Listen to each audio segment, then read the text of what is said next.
10 केंद्रीय ट्रेड यूनियनों और औद्योगिक महासंघों ने केंद्रीय श्रम संहिता को निरस्त करने की मांग को लेकर हड़ताल का आह्वान किया है।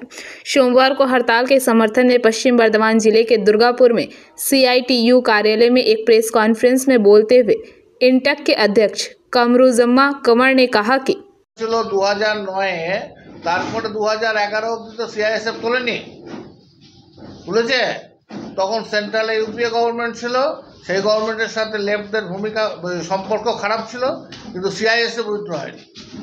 যে মুহূর্তে 2011-তে দিদি গভর্নমেন্টে এলো, কাদের সুবিধে করার জন্য ওপেনলি ট্রাক ঢুকিয়ে কারখানা থেকে তামাক লুট করলো সবাই জানে। দুর্গাপুরের লোক যদি বলে আমরা জানি না বলতে হবে। আরে সেটা তো স্টেট গভর্নমেন্টকে জিজ্ঞেস করবে, দিতেন স্টেট গভর্নমেন্ট, দিতেন সেন্ট্রাল গভর্নমেন্ট। INTTUC বিভিন্ন কারখানার গেটে দেখা যাচ্ছে যে বন্ধের বিরোধিতায় নেমে পড়েছে, কি বলবেন এই ব্যাপারে? আমাদের এই বিগত 12 বা 11 বছর ধরে অনেকগুলি অভিজ্ঞতা আমাদের দুর্গাপুরের ক্ষেত্রে হয়েছে।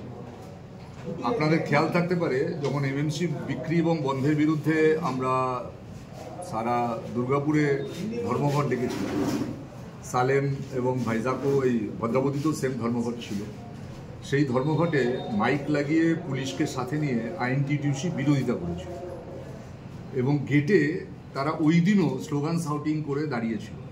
এর সত্ত্বেও 93.4% মানে অ্যালোস্টিল প্ল্যান্টে INTTUCরও যারা সদস্য আছেন তারা অ্যালোস্টিল বিক্রি বা বন্ধের বিরুদ্ধে লড়াইকে সমর্থন করেছিল, তার ইউনিয়নের আপত্তি থাকলেও ধর্মঘট।